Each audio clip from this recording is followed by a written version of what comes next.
Bonjour à tous, ici Astalis et on se retrouve pour cette 30e vidéo consacrée à la résolution des cubes à 6 couleurs. Le but de cette 30e vidéo est de vous montrer comment résoudre facilement un Windmill Cube, qui est un dérivé proche du Fisher's Cube. Si je m'intéresse aux couleurs du Windmill Cube, je m'aperçois que je retrouve le 6 couleurs d'un cube 3x3 standard, avec, dans le cas de mon exemplaire, le blanc et le jaune sur deux faces opposées qui reprennent ce motif caractéristique du Windmill Cube. Si ce n'est pas le cas du vôtre, vous devrez adapter la suite de mes commentaires à votre propre exemplaire. Pour décrire l'architecture du Windmill Cube, je ferai souvent allusion à celle du Fisher's Cube qui en a un dérivé proche, et on verra que leurs résolutions sont très voisines. Si je regarde de plus près les faces blanches et jaunes du Windmill Cube, je vais retrouver au milieu de ces faces, de la même manière que sur le Fisher's Cube, un centre de contour carré, plat et à une seule couleur. Si je fais maintenant tourner une rangée latérale du Windmill Cube, je vais pouvoir identifier dans cette rangée une pièce immobile qui correspondra donc à un centre. Et je vais avoir 4 centres latéraux reprenant cette géométrie, et on constate que chacun de ces centres ne comporte qu'une seule couleur et se situe en bordure d'une des faces apparentes du Windmill Cube. Contrairement à ce que je trouve sur un Fisher's Cube, où chacun de ces 4 centres latéraux comportait 2 couleurs et se trouvait à la frontière entre deux faces apparentes du cube. Si je recherche maintenant les arêtes du Windmill Cube, je vais en trouver de deux types. D'abord, j'aurai ce type d'arête que je vais trouver autour de chacun des 2 centres plats du cube. Je remarque immédiatement que ces arêtes ne comportent que 2 couleurs, contre 3 dans le cas du Fisher's Cube, et qu'elles présentent un profil asymétrique caractéristique du Windmill Cube. Sur un cube 3x3 standard, je sais que chaque centre est entouré de 4 arêtes formant une croix.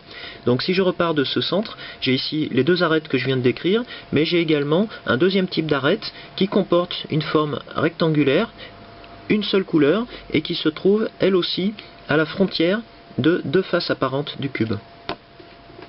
J'ai décrit les centres et les arêtes du Windmill Cube, il me reste donc à décrire les coins. J'ai ici un exemple de coin, puisque tous reprendront cette forme caractéristique, avec une facette triangulaire asymétrique comme celle-ci, et une deuxième facette rectangulaire. Chaque coin comporte 2 couleurs, puisqu'on voit qu'il se situe, dans le cas du Windmill Cube, à la frontière entre 2 faces apparentes du cube. Compte tenu de la géométrie de ces pièces, et de la même manière que le Fisher's Cube, on constate que le Windmill Cube est un cube qui peut changer de forme au cours de sa résolution. Pour résoudre le Windmill Cube, on va reprendre la logique étage par étage qu'on a déjà appliquée au Fisher's Cube et à la plupart des dérivés des cubes 3x3 standards. Pour commencer la résolution du Windmill Cube, je vais d'abord chercher sur le cube les 2 centres qui ne présentent pas un profil en pente, comme par exemple ce centre rouge. Et je m'aperçois que je vais en trouver 2. Ce centre jaune, qui est bien à l'horizontale lorsqu'on le regarde comme ça, et le centre opposé, qui est ce centre blanc. Et par habitude, je vais commencer par la face de centre blanc, sur laquelle je vais chercher à reconstituer une croix blanche, c'est-à-dire je vais chercher à placer 4 arêtes blanches autour de ce centre blanc. En tournant le cube, je m'aperçois que j'ai ici une arête blanche et bleue, que je vais pouvoir amener à côté du centre blanc, en tournant la face comme ceci. D'après la disposition standard des couleurs sur un cube, je sais qu'à l'opposé de la couleur bleue, je trouve normalement la couleur verte. Donc si je cherche à placer l'arête blanche qui va prendre la place de celle-ci, je sais qu'elle aura une facette blanche et une facette verte. Cette arête est ici sur mon cube. Donc je peux tourner la face blanche comme ceci, et je peux amener cette deuxième arête à côté du centre blanc de cette manière. Il me reste ensuite à placer les 2 autres arêtes blanches à côté de ce centre blanc, et je vais commencer par l'arête blanche et rouge. Cette arête se trouve ici sur mon cube, mais avant de la mettre en place, je dois d'abord déterminer si elle doit prendre la place de cette arête ou de celle-ci. Et pour ça, on va utiliser à nouveau la disposition des couleurs sur un cube standard, où on sait en particulier qu'on trouve les couleurs bleu, blanc et rouge dans le sens contraire des aiguilles d'une montre. Ici, on a une facette bleue, ici la facette blanche, donc je m'attends à ce que le rouge, la facette rouge, se trouve ici. Ce qui revient à dire que l'arête blanche et rouge doit venir sur cet emplacement. Pour l'instant, mon arête est ici, donc je peux ramener l'emplacement à cet endroit et je peux monter mon arête rouge. Et je vérifie bien qu'on trouve les couleurs bleu, blanc, rouge dans le sens contraire des aiguilles d'une montre. Et pour terminer la résolution de la croix blanche, il ne me reste plus qu'à mettre en place l'arête blanche et verte. Une fois que ma croix blanche est complète, comme ici, je vais placer la face blanche vers le bas et je vais garder cette orientation pour toute la suite de la résolution du Windmill Cube. L'étape suivante va consister à obtenir une correspondance de couleurs entre chaque arête inférieure blanche et le centre de la rangée du dessus, c'est-à-dire le centre de la rangée équatoriale. Ici, je m'aperçois que j'ai un centre orange alors que cette facette de l'arête inférieure est rouge. Je peux donc tourner la rangée inférieure jusqu'à trouver l'arête blanche qui comporte également une deuxième facette orange. Et je vérifie que j'ai bien cette correspondance de couleurs sur les trois autres faces latérales du cube. Pour compléter la croix inférieure blanche, je vais devoir placer ensuite les 4 coins inférieurs blancs. Et comme pour le cube standard ou le Fisher's Cube, je vais d'abord chercher ces coins blancs parmi les 4 coins supérieurs du cube. Dans mon exemple, je remarque que parmi les 4 coins supérieurs se trouve en particulier le coin blanc et rouge. Donc pour commencer, je vais tourner la rangée supérieure du cube pour amener ce coin à la verticale de l'emplacement qu'il doit occuper dans la rangée inférieure. Ici, je vois que j'ai une arête inférieure blanche et rouge, et d'après la forme des pièces et les couleurs des autres pièces, je remarque que le coin blanc et rouge doit venir se placer ici, à la place de cette arête blanche et orange. Je vais donc pouvoir tourner la rangée supérieure comme ceci pour amener le coin à la verticale de cet emplacement. Dans le cas de ce coin blanc et rouge, je remarque que la facette blanche pointe vers un côté du cube. Donc dans ce cas précis, je vais orienter l'ensemble du cube de manière à avoir devant moi la partie pentue du coin, c'est-à-dire ici ce qui correspond à la facette rouge. Et je vais venir mettre en place le coin en m'y prenant exactement comme pour un cube standard ou un Fisher's Cube. C'est-à-dire que dans un premier temps, en le gardant du côté droit, je vais l'emmener à l'arrière du cube, comme ceci, et je vais ensuite, en tournant la rangée supérieure, le ramener devant, sur la face avant.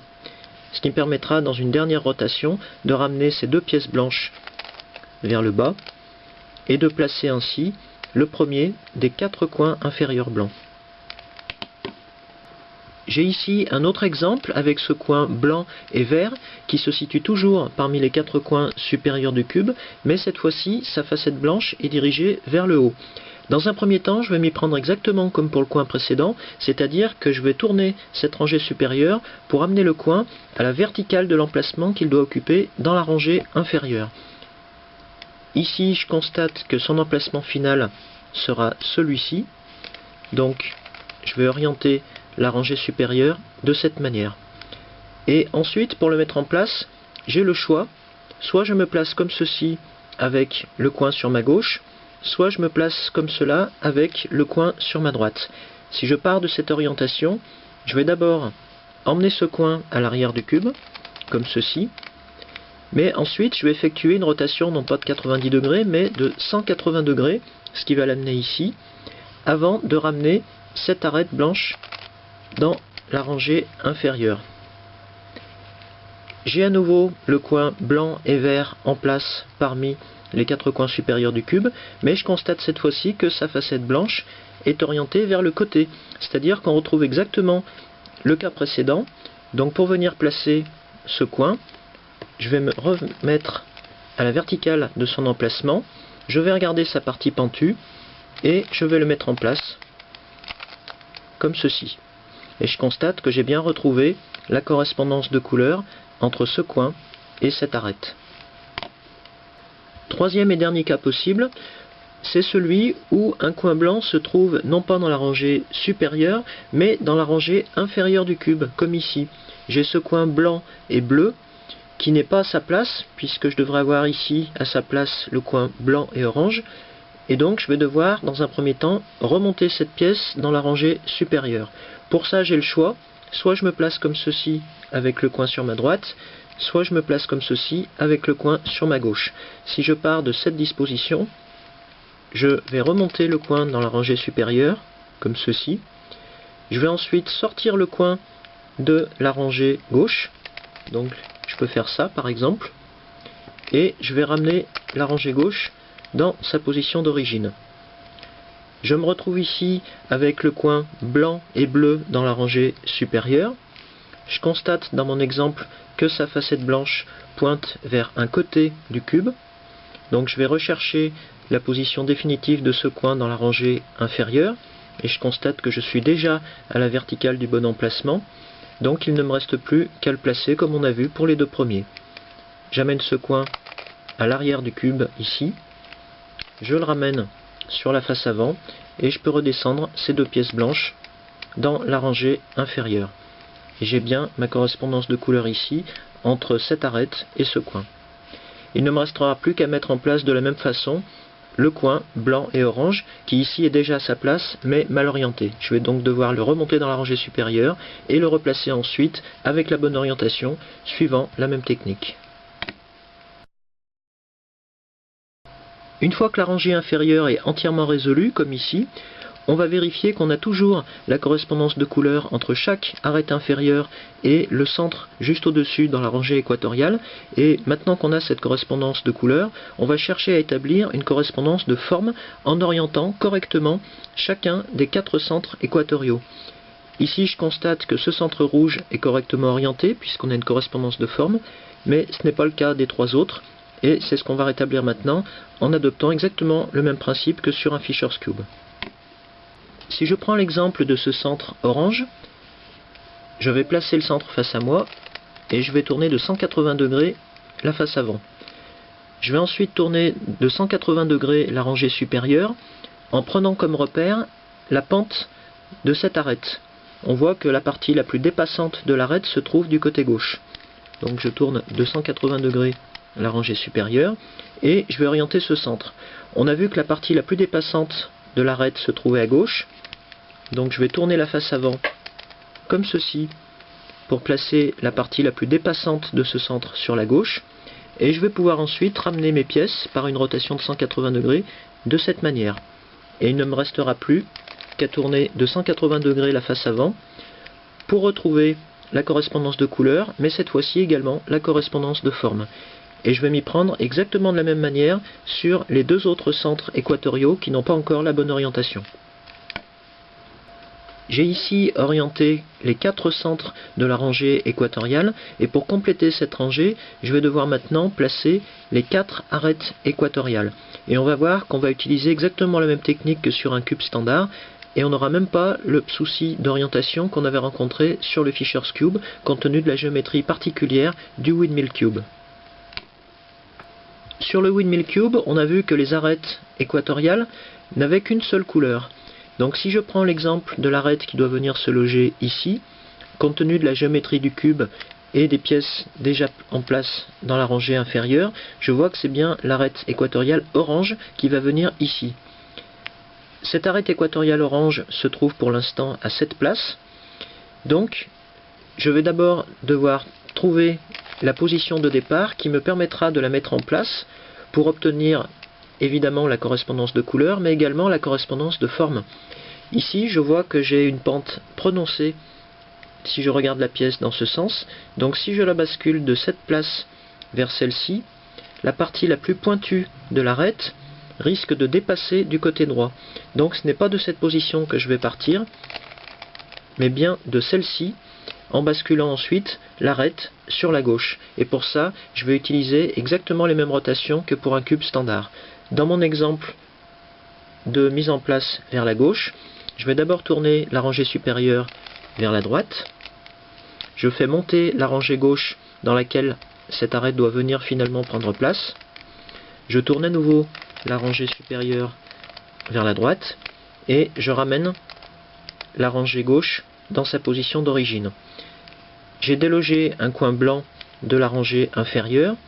Je vais le replacer à la verticale de l'emplacement qu'il doit normalement occuper. Je me mets en face de sa partie pentue et je remets en place ce coin.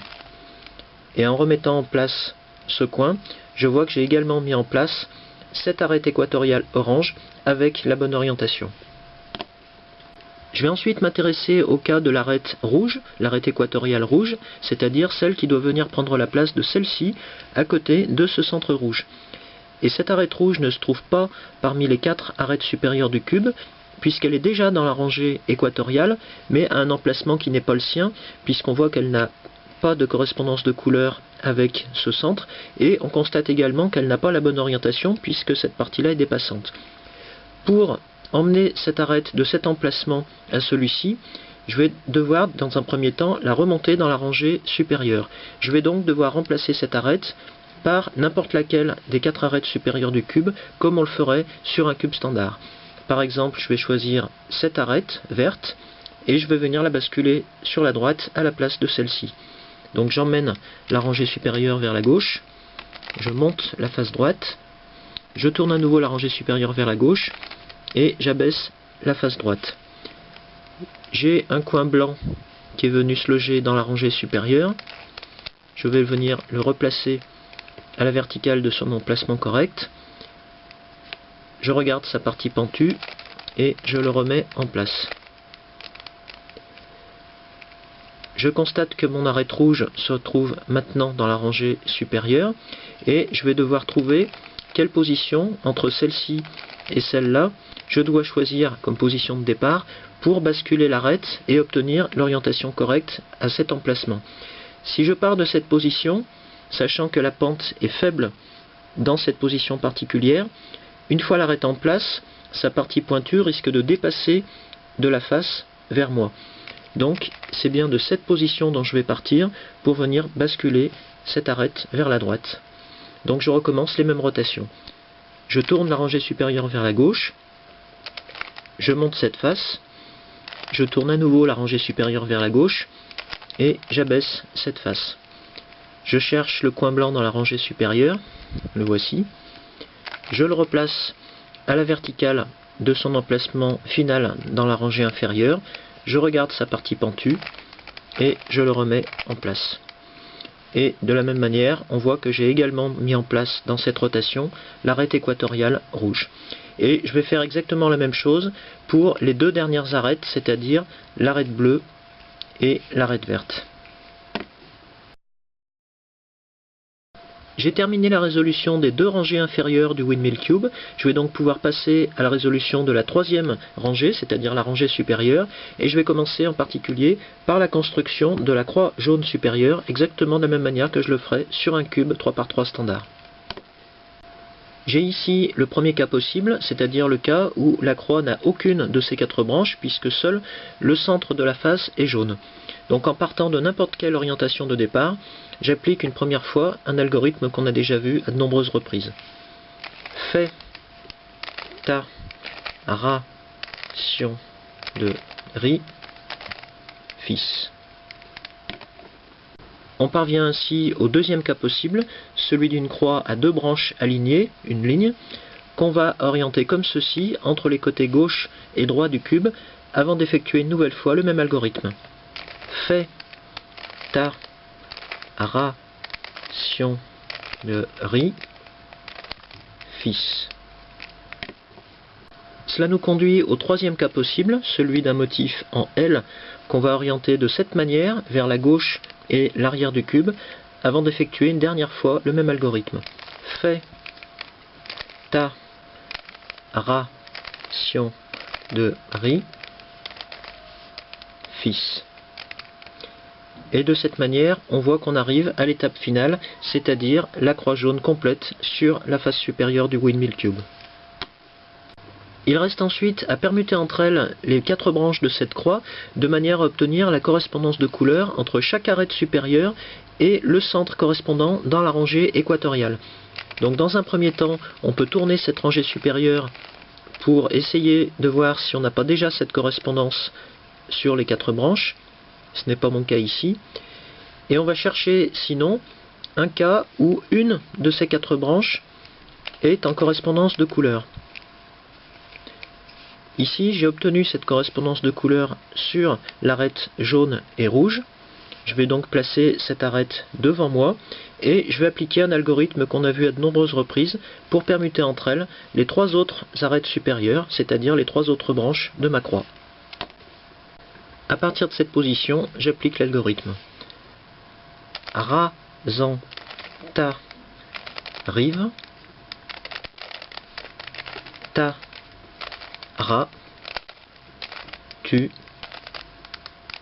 ri.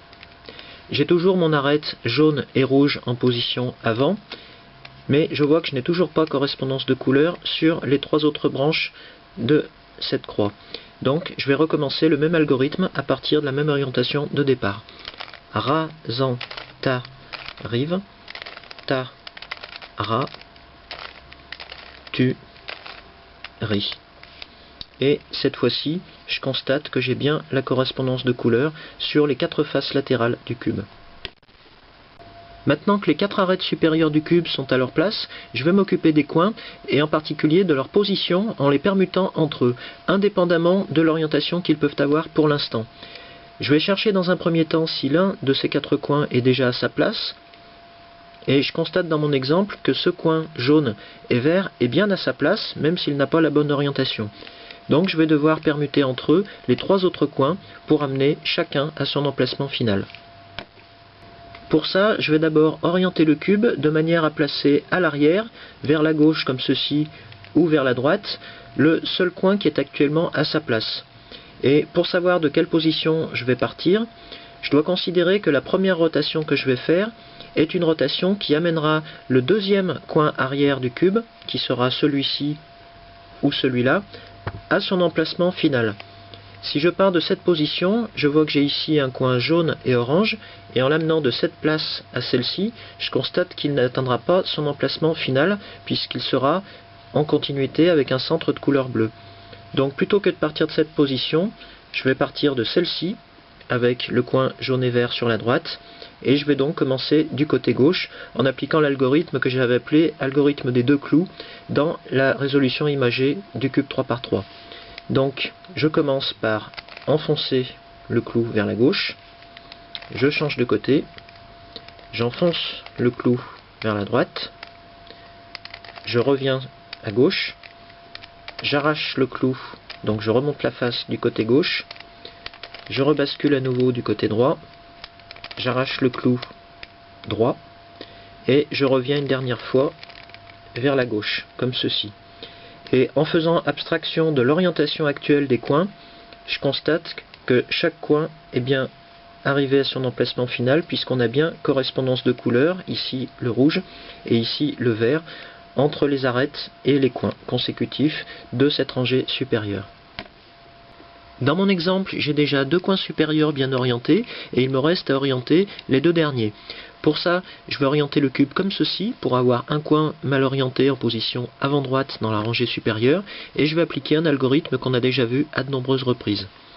Rien ne dit qu'il rate sa date, rien ne dit qu'il rate sa date. J'ai retrouvé la bonne orientation sur ce coin supérieur, je passe au suivant et je recommence. Rien ne dit qu'il rate sa date, rien ne dit qu'il rate sa date. L'orientation du coin a changé, mais ce n'est pas encore la bonne, donc je recommence. Rien ne dit qu'il rate sa date, rien ne dit qu'il rate sa date. Il ne me reste plus qu'à tourner la rangée supérieure pour obtenir la correspondance de couleurs sur les quatre faces latérales, et je constate que j'ai terminé la résolution du Windmill Cube. Maintenant que vous savez résoudre le Windmill Cube, je vous propose dans la vidéo suivante de revenir sur le cube 3×3 standard, et en particulier sur la méthode de résolution imagée que je vous avais présentée dans la 20e vidéo de cette série. J'ai réussi à simplifier encore cette méthode de manière à rendre encore plus intuitive la résolution d'un cube 3×3 standard et de nombreux dérivés. A bientôt!